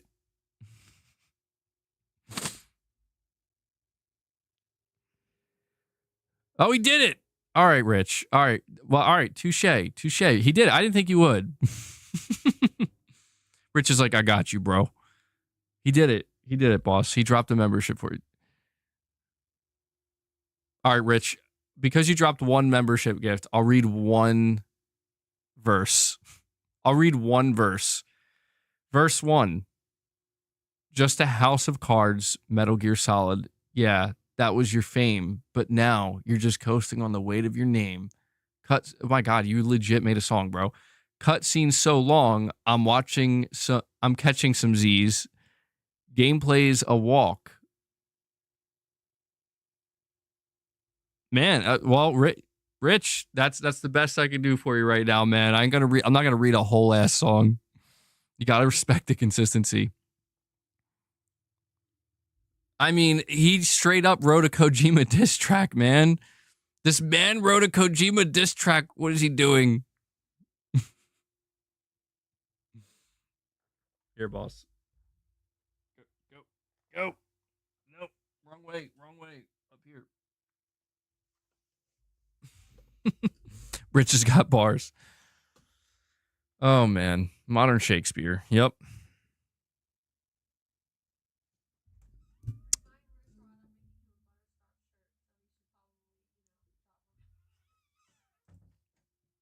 Yeah, Rich Rod, we're making a butterscotch shirt, so you're gonna have to drop another 50 memberships, bud. Now let me make sure I add your membership to the counter though. There we go. I mean, I don't know. It is interesting to me though, you know, like the whole idea behind like, man, did Kojima really betray, like, did he really turn his back on PlayStation and betray PlayStation? I will say this, like, I don't think it's so much, like, in a more serious context here, I don't look at it as, like, betrayal or anything. I just look at it as it's more of like a Kojima now understands, or if he feels as though, and I can understand why some people don't like this, but I think it's true. He's bigger than that now. You know what I mean?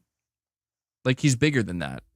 And I think the proof, and if not proof, what makes Kojima confident of that is the fact that he has his own studio. His studio has grown, and he now is able to basically pick and choose not only what partners he wants to work with, but what he wants to make for them and who he wants as part of his team. He can, you know, I mean, you could say that maybe people have allowed Kojima's ego to get a little too big. And maybe like when we see stuff like at the Game Awards or some of Jeff Keighley's shows where he's like, here's Kojima, and making a big deal about it, and then just letting him talk for like 5 minutes straight without showing anything. I could kind of see, you know, yeah, stuff like that is probably not good for a person's ego, because it's like, there does need to be a little bit of like, well, like, you know, we're putting on a show here and people are tuning into the show to see games and stuff like that. You know, like I think about like the Xbox showcase, right? Where I'm going to be honest, man, you could tell with the Xbox showcase that Kojima was flexing on Microsoft, where Kojima knew that he's like, he can just walk on stage for Xbox or whatever. I think it was the Xbox showcase. I don't even think it was this year. I think it was maybe in last year. I think it was last year. But he could walk on stage, not show you a damn thing, talk to you about, well, he showed you one thing. He showed you like a facial capture thing for like a moment. But then basically the big thing is, guys, I'm working with Jordan Peele and we're really good friends now.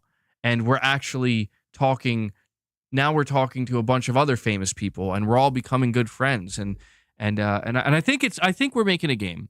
All right. Like, we're going to make a game, but we're all, you know, and I'm like, that's what the focus was. And it's very interesting how you can just tell that Kojima's reached this point where he's like, yeah, I can do what I want. Who's going to stop me?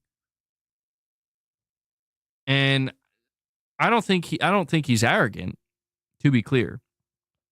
Yeah, I don't think Kojima's arrogant, but I think it's just he knows. Like, he's got that kind of like, he's not going to be an asshole about it. He's not going to be, if he was arrogant, I think that would be terrible. Like, I think people would actually start to hate him. But he's not arrogant. He does mostly come off humble, I would say, like most of the time. And I think that, there's also something to be said where a lot of these creators, when they achieve new heights and they achieve any kind of fame, they you could make the argument that a lot of ego is involved with great creations, right? Relax, I know. But yeah, man, I don't look at it so much as like, God damn it, Kojima, what'd you do? I just look at it as I think anybody in his position would probably do the same. Realistically, Like, you work your entire career under the thumb of Konami. Your entire career is under the thumb of Konami, and you get completely fucked over. Whether it was justified or not, that's a whole different conversation, but you get fucked over and kicked out. And you realize, man, all I have is my name. And the money. I'm sure he was financial. I would assume he was financially okay. But you just kind of get upended and you realize that, oh shit, like none of this was really mine. Like, as in, like, I can't do anything with it. I can't take anything with me. And, people left Konami to join him out of loyalty, which is interesting. And I just think, Kojima established, I think he's kind of living the dream in the sense where it's like, you now have your own company, your own development team, and you own everything you do. And he's networking. Like, honestly, I think what's obvious is that Kojima, he was held back by Konami and he didn't even know it. I think it really wasn't until he left Konami that, he probably got so many offers and realized, holy shit. I mean, he probably knew he was famous in the industry and well known, but he probably didn't realize, like, man, I'm bigger shit than I realized. And I think what happens after that is it just kind of goes up and up and up. Where, yeah, like, you got Mark Cerny and Herman Holst coming out here being like, bro, we want to go on a worldwide trip with you, man, visiting studios, and we want to help you. And, he's going up to like Norman Reedus and Mads Mikkelsen, and being like, you want to be in my game maybe? And they're like, sure. Yeah. And, I would just imagine that when you are reaching that level, you just keep going up. And I don't know. It is what it is. I kind of get where people are coming from, where it's like, maybe okay, boss. Hey, good. You're gone, boss. You're gone now. That's being bad. You go on timeout.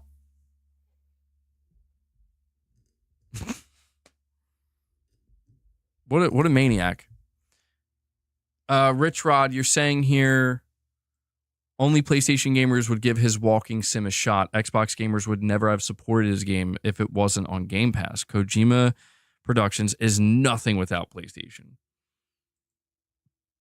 I mean, I do think that PlayStation did do a lot for Kojima. I think that's obvious.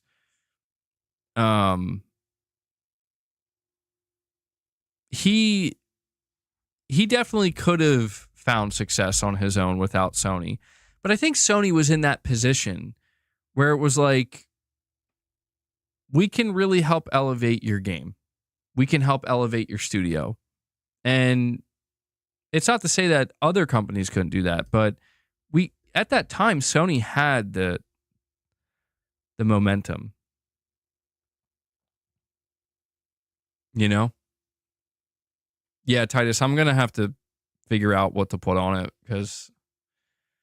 but I mean, would Death Stranding have done as well on Xbox? No, it wouldn't have. Just flat out, it wouldn't have. I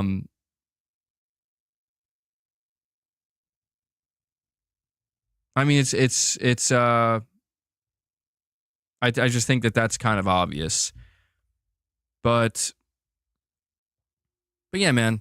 When it comes to Kojima, I'll always be a fan.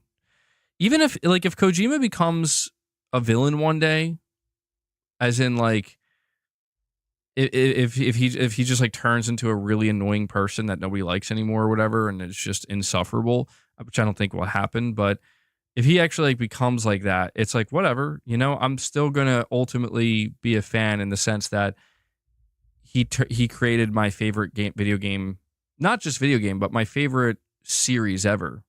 He created like my favorite, piece of fiction ever that has had a huge influence on me, and that will always count for something, and that's why it's just like he's older now, he's done his time, and I think the truth is Kojima doesn't have anything more to prove, really. He doesn't. Like he could retire right now and like yeah, it's call it a career, man. And it's a good one, a legendary one. But he still wants to just do weird shit. It's just like, all right, yeah, sure. And I honestly look at that as better than him just retiring, right? Even if Death Stranding 2 sucks, or this Xbox game he's making like fucking sucks, it's just like something like what even is this? I would prefer that over, nothing. Maybe. Be careful what you wish for. Unsure what the topic is here. Oh, I guess we just got kind of on the topic of Kojima and just like, what's going on with him. All right. Let me go. Where are we at time-wise? Okay, so we got about like 20 minutes or so. I'm aiming for about the 2-hour mark for the stream today. So we got like solid 20 minutes.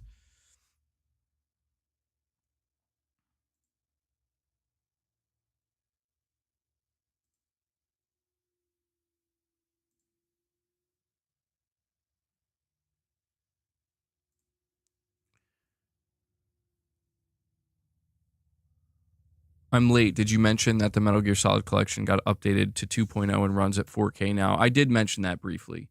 Yeah, it runs at 4K on the PS5 now. Better late than never, I guess, right? That was I would say, one of the most disappointing things we heard about the Metal Gear Solid Collection, where it's like it doesn't run at 4K. But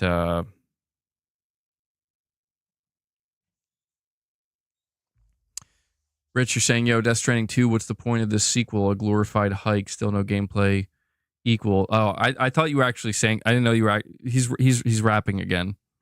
Same old ropes, bridges, and cryptic quotes. You're stranding my patience while you chase your votes. Yeah, Rich Rod's straight up rapping, bro. And that's you never cease to amaze me, Rich Rod. When it comes to Death Stranding 2 gameplay, I need to see I am eager to see what he's going to present that will differentiate it in any significant or meaningful way from the first game, because I think he's going to be trying to do that. Like, obviously, a lot of things will remain the same. I would say base template is already established. The foundation is there. But yeah, I'm curious to see what feedback he took in and how he's going to implement it, because there was definitely a lot of feedback with the gameplay loop of Death Stranding. The game got a lot of praise too, a lot of things people loved about it, but there were definitely certain aspects that people were either hypercritical of, which is okay, if not hypercritical of, skeptical of, and confused by. And, one of the only things I remember hearing from Kojima about Death Stranding 2 in recent memory was him basically saying that Death Stranding 2 is going to be more like his older games. That's how he phrased it. And that's interesting because that makes me think there's going to be more action and more, maybe, I don't know, maybe more stealth, maybe more tactical espionage action. That's what I think of when I think of Kojima's older games.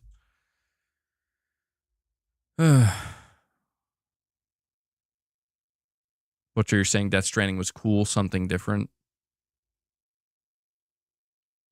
It was, yeah. I think it was something very different, and even when I was playing it at first, I was like, I don't know that I fully am on board with this, but I stuck with it and it started to click.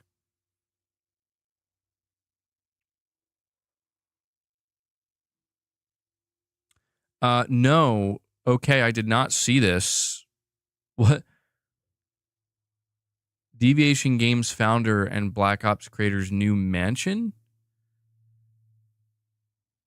What is this about? What's going on here?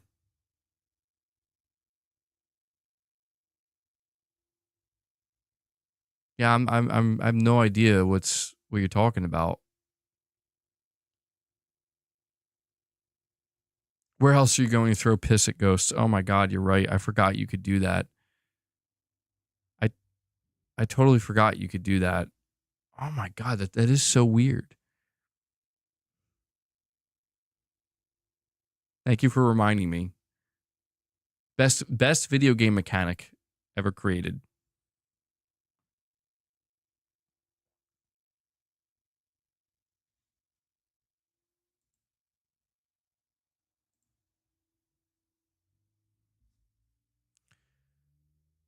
A2, you're saying you enjoyed Death Stranding for what it was.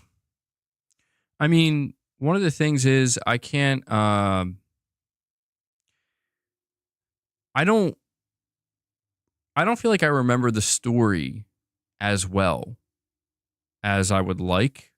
And I'm not sure that that's my fault. The story it felt like it was all over the place. It wasn't bad. It was a Kojima story, had a lot of insanity and some stuff just being totally over the top. It had that kind of charm. I don't know that it was as impactful as, well, I can say definitively that the story of Death Stranding was not as impactful on me as like the Metal Gear Solid stories. I see Paul and Unknown saying you guys thought it was bad. I don't think it was bad. It just, I think it lacked a bit of cohesion, which I think it worked against it in that there's certain moments of the story and certain things I remember clearly, certain beats, but like the overall, like the bigger plot and the bigger picture stuff, I feel like at times just kind of got lost in the weeds of the smaller, more detailed things that I feel like the game was. That's where I felt like it was kind of always jumping all over the place.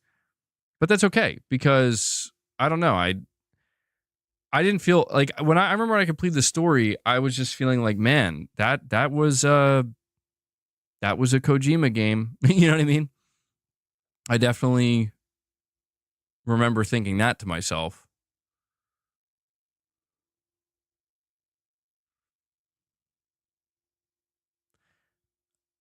Jake Wolf says, I don't understand who or what the puppet character is supposed to be from Death Stranding 2 trailers. I don't know either. I assume it's just supposed to be a character, kind of like what we saw with God of War, where it's going to be a character that you know,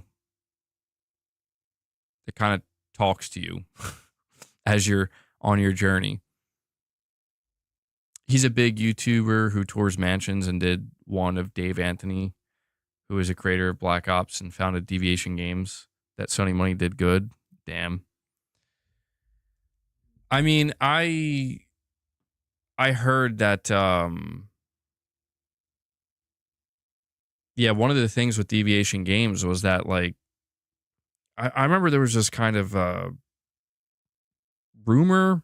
I don't know. It seemed like it was coming from some developers that worked there at the studio for a while, where they were talking about the studio heads just being focused on like lining their pockets. And I didn't really think much of it, but I don't know. Sony gave them a bunch of money. They made a studio, and that studio shut down. And who knows? Well, I mean, I guess Jason Blundell, I guess he's still working with Sony, but it seems like Jim Ryan was just spending so much of Sony's money, bro. You know, Jim Ryan was just like, yeah, we'll give you millions and millions of dollars. Why not? Jim Ryan just giving out loans.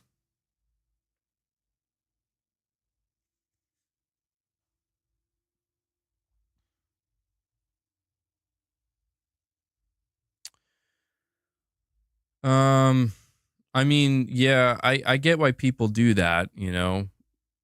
Go for the bag. I get it. I mean, look, it goes back to the old saying, you know, like money doesn't bring you happiness. Money won't make you happy. And it's like, well, no, that's wrong. Money will make you happy, and it can make you happy. I think what really needs to be said is that money cannot be the only thing that matters in your life. I think that's really what that's that's a better saying. Money shouldn't be the only thing that matters in your life, but it definitely should matter, because when, you know, people who struggle financially at certain points in their life, they learn very quickly, oh, wow, yeah, money is a big difference maker. Money is a big difference maker. It's hard not to be miserable when you are broke, because you can't do anything. I'm not saying you can't do things to make you happy and to live well. You can, but you're very limited. You know, basically what I'm saying is you don't have much freedom, right? You don't have much freedom. And so you have to live knowing that. You have to live with that kind of weight of you don't have much freedom. And you can kind of understand, like, the more money you acquire, the more freedom you have to do what you want as you please. More control. The power of freedom to do what you want. And you can kind of understand, like, why that's going to be the number one thing people chase. Freedom. You can't do literally anything. There's still limits, but trust me, the difference between being a multimillionaire / billionaire and just being rich versus being in debt and struggling, you know, just making it week after week, believe me, one person is free to do what they want as they please. The other is not. The other is not. The other is probably suffering. And so, you know, this is why people will chase the bag. And I try not to judge because it's just like, well, yeah, I'd like to be rich, right? I don't know if I want to be filthy rich, but it would be nice to have a comfort, like enough money to just live as comfortably as I want. But but it needs to be said, no amount of money will remove the human condition. You know, that's the important. I think that's really when people say like money won't bring happiness. I think really it's just like, yeah, you're still a human being living in on this planet, and your existence is beholden to the laws of physics, and nothing can change that. And that's why it's interesting that when you think about some of the richest people in history, especially in the modern day, they become like obsessed where it's like, but I want to live forever now. I don't want to die. And it just goes to show that, yeah, it doesn't matter how much money you have, can't take it with you. And you ain't going to live forever. Doesn't matter what you do. But, you know, it reminds me of that one guy. I don't know his name, but do you guys see that dude on YouTube? I think he's like pretty well known now. He's kind of famous now. He's like the billionaire that has become obsessed with de-aging himself. And he's invested like so much of his money into doing everything, like everything to de-age himself. And he wants to live to be like 180 years old or some shit. And that's kind of funny to me. Isn't it like what's kind of funny to me about that, if you think about it, right? Like what would change? Think about the way this man operates. This man has become obsessed. His entire life revolves around one thing. And that is, every single thing I do of every single day needs to revolve around extending my life expectancy. All of my energy, all of my thought, everything goes into that. What would this man be doing if he didn't have the money to do that? Probably what he did previously. My entire everything needs to go into making as much money as possible. So I guess the question is this. The reason why I bring this up is the question is, what is the end game? What is the end game? Ultimately, you get rich. Is it generational wealth? Generational wealth. I want to be able to pass on my money to my kids and their kids, and I want them to not have to worry. There are downsides to that. It's a noble thing, but there are downsides to that. Struggling builds character. Character goes a long way in life. In fact, it's kind of been proven that people who were born into money tend to lack character. Trust fund kids. Not to say that they don't have any, but it's interesting to me because it's like, what is the end game here? What exactly are we trying to achieve? Because even when you talk about freedom, oh, if I have all this money, I have all this freedom. Okay, you have freedom to do what you want within the limitations of where you live. The law still applies to you. Governmental restrictions still apply to you depending on where you live. So you may have more freedom, but not all the freedom.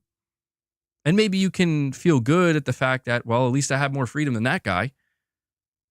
But for how long does that feel good for? I heard that, and this is something I've heard, like people who are rich, one of the things that makes them feel very good, and I feel like this would be me, is they like to buy things, obviously. Like when you're rich, you can shop. You can buy whatever you want, whenever you want. Anything you see that has a price tag on it, you can make it yours. But you know what's interesting? For people who are rich and rich for a long time, that seems to get boring. Who would have thought? Yeah, I can buy 10 PS5 Pros. What is it like? What does that even mean at that point? It's interesting how when you become rich and powerful enough, and it just goes to show that it's a never-ending It's a hamster wheel, dude. It always has been, and it always will be, because we are born into this planet. We come into this planet, and there are already there's a set of rules that we cannot escape. Some people, I mean, dude, this is why some people turn to like substances and drugs and stuff, where it's like, I want to go on a trip, bro. And you can go on that trip. And while you're on that trip, the rules don't apply to you. But you still come back, assuming you don't die. I mean, hopefully you don't. But assuming you come back, you can't escape. You can't escape. Man, anybody else feeling the existentialism right now? Anyway, there you go. See, I noticed with my streams lately, the last like 15 or 20 minutes. And Masochist Mode, bro, thank you so much, man. He just dropped a direct $20 donation. He's trying to make me rich. He's like, here, MBG, here's $20. Contribute to your freedom. Thank you for that, Masochist Mode. I do appreciate the support, bud. Thank you to anybody who supports. It does mean a lot. I don't know. I've just been talking to you guys about this towards the end of my streams lately because, you know, I've just been so focused on this idea. It's not even an idea. It's a real thing. I've just been so focused on dissecting, like, why do we do what we do? Why? I mean, really digging deep down, deeper than I would even like to, but I can't help it. You know, why do we do what we do? I'm not going to lie to you. I try to avoid doing that too often because it does put me in a pretty down mood sometimes because, and there you go. That's it. I love that answer because we have nothing else. I like that answer. Because I think somebody might see it as, I don't know if it's bad or not. Like, that's a thing. It's like it's all concepts. These are all just concepts. Good, bad. I like it. I don't like it. They're all concepts. You mean there's more to life than just working to buy food for the kids? Yeah, there is. But it's interesting because, you know, when you see people get old, it's true, man. Like, age and time, it humbles everybody. Doesn't matter who you are. It will humble you. It's interesting to me that no matter what a person achieves in their life, no matter what you do, no matter how high you fly, no matter how close to the sun you fly, you will get humbled. You will be told you're going to sit the fuck down. And you're going to get quiet. And you're going to just settle in. It's very interesting to me. Very interesting. And this is something that has persisted throughout all of humanity. And that's why I think the conversation around the future and technology, and it's like, wait, are we actually on the cusp, on the verge of being able to find a way to actually escape this or find some kind of workaround where, yeah, you will be able to literally upload your subconscious, or not your subconscious, your entire consciousness, and exist, or you will be able to make a copy of yourself. I mean, will medicine advance to a point where you can live to be 200? Do you want to live to be 200? I don't know, man. We got some interesting conundrums that are going to present themselves, I would say, over the next 50 years or so, as long as humanity can keep it together that long. But that's what I live for, and I play games for myself. I do everything for my son now, though. Yeah, well, it's good, man. I think sometimes it's good to just kind of find your meaning, you know, to take a step back and really think about it and ponder it. I think a lot of what we do on any given day, it's very much just already kind of, it's like muscle memory. It's kind of like, yeah, like I'm going to eat because I'm hungry and I got to live. And, you know, a lot of things are going on subconsciously that dictate our actions on a daily basis. But Paul, bro.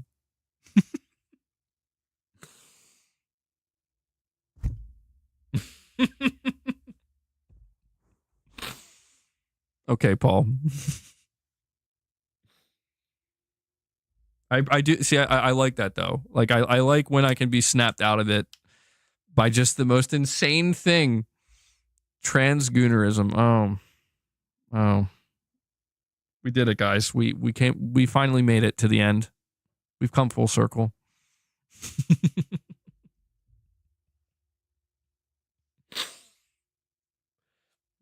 And here I thought it was transhumanism, you know? And just like that, MBG was shadow banned. Dude, I don't know if I feel like I've been shadow banned like multiple times. I probably should chill out. You guys got to chill out. What do you, no, after the episode of Morning with the Misses, definitely shadow banned today. Definitely shadow banned today. No doubt about that. There's only ever one of you.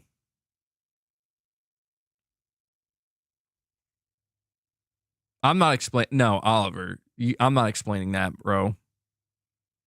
Men of culture unite. Yeah. Well, guys, let me see. I think I went over time. Oh no, actually, I'm just about there. We're just a little over the 2-hour mark. Well, I guess this will be a good spot to kind of wrap things up here and call it a stream. Really? Saying GameStop made a post on Twitter jabbing at Xbox for this new Xbox thing.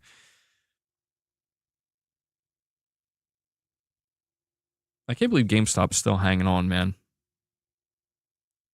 They found a way. They're still hanging on. But guys, that's going to do it for today's stream. Thank you for hanging out with me. I had a good time. We talked about some interesting topics, maybe a bit redundant. I've been struggling this week with the redundancy, which I'm sure some of you have noticed. I'll try to work on that. I'll keep that in mind going into next week. But you know, some interesting, you know, philosophical talk, I guess, at the end here. And yeah, so guys, before I go, I want to give just a big shout out to the community and thank you guys for your direct support. Some pretty strong support today overall, which is always great to see, both with, you know, super chats, direct donations, and some memberships. So thank you guys so much for everything you do. We are fan funded here, and even though we do go completely off the rails many times, I am grateful. I'm grateful that you allow me to do this. And so, yeah, again, one more reminder, we did a new Morning with the Misses for members. So if you are a member and you hear this, please go check that out. And yeah, I also want to give a shout out to Devil Shooter. He does the timestamps for the streams. And before we go here, Steven Leon coming in. Steve, he was waiting, bro. He was lurking in the shadows. He's like, wait till MBG starts doing his outro. I'm going to drop another 10 bomb on him. So just like that, Steven Leon, he already dropped a $100 super chat earlier as well, man. He's been showing some big support here. He drops enough memberships to bring us up to. So here's what we'll do. There we go. I was waiting for. I'm like setting it up here. I'm like, is Hellbound lurking here too? Hellbound did it. He dropped the 5 bomb on top of Steven's 10. That's 15 memberships gifted. That brings us up to the 26 member mark. So I'll just show you where we're at. We're at 26 members. That means we can feed the beast. We made it happen. Boss, there's still... See, Boss never gave up hope. He's still chilling up there. Boss, do you read me? It's time to feed the beast. Don't drop down, or Luna will take your spot. Here you go, man. thank you guys so much for... Steven's like, stalking's not easy. Thank you for hitting the goal. Here, Luna. You know, Luna doesn't really go on my lap too often, so show her off a little bit. Boss, chew your food, bro. Oh my god.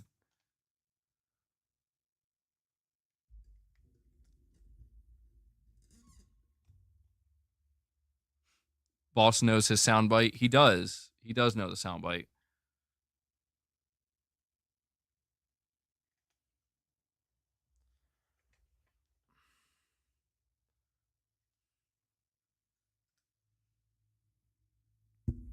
Now I'm just waiting for him to finish up now so I can give Luna some of her treats. You know what? Hold on. Try something different.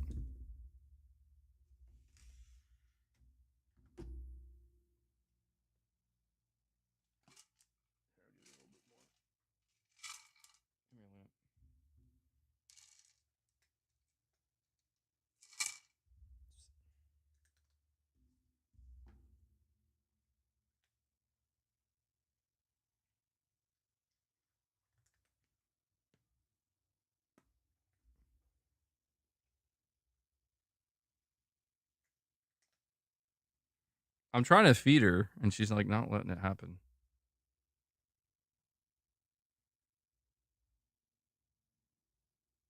Right here. Right here. Luna, it's literally right here. What are you doing?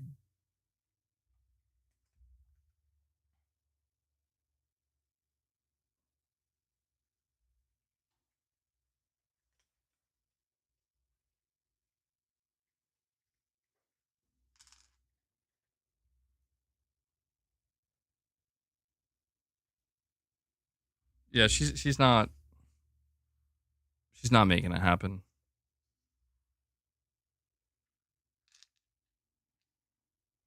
I was just trying to show her off on the camera, but she... Oh, all right, there we go. Boss is being nice. Here you go, Luna.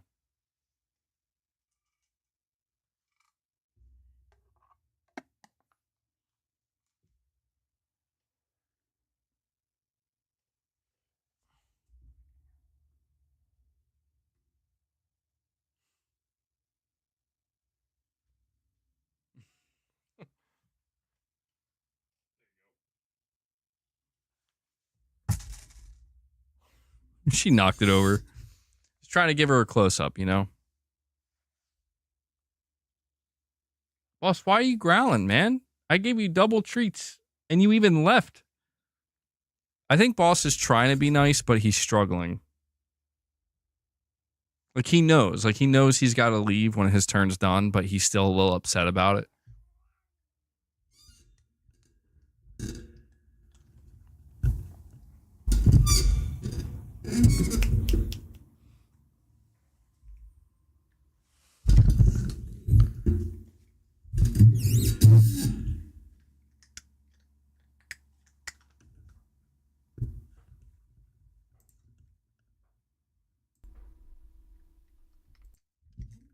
All right, guys.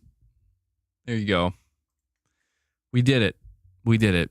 We're able to feed the beast and the micro panther, and Leia's probably knocked out somewhere. Are we in Silent Hill now?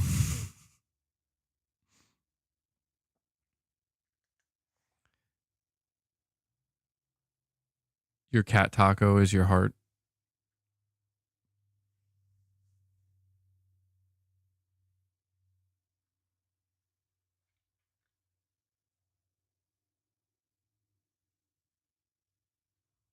Sorry, I'm like chilling here with you guys, just watching her eat her treats. But yeah, this will be a good place to wrap it up. Thank you guys so much again for coming in here at the 11th hour and getting us to the goal of 25 members. Very nice of you to do that. And yeah, I hope you guys enjoy the rest of your day. Get some gaming in. You know, I'm going to go figure out what I'm going to eat because I'm watching these cats eat these treats. It's making me hungry for some reason. So All right, before I go, though, I want to make sure I give a shout out to Devil Shooter. Does the timestamps for the streams, does a great job, really helps out viewers. So if you guys see him in the comments, give him some thanks, show him some love. I know he appreciates that. And so, Devil Shooter, thank you for that, man. And yeah, guys, enjoy the rest of your day. Like I said, I will catch you probably. I'm going to take tomorrow off. And we'll probably be back here. We will be back here because I always make sure to prioritize Sundays. We will be back here Sunday. Okay, we'll do another stream. Probably put out another video. So please look forward to that. And that's it. All right, guys. Enjoy the rest of your day. I keep saying that. I just want you all to have a good day. So don't dwell in existentialism like I do. I got to go play some games. Go watch Morning with the Missus. All right. I'll see you guys later. Take care.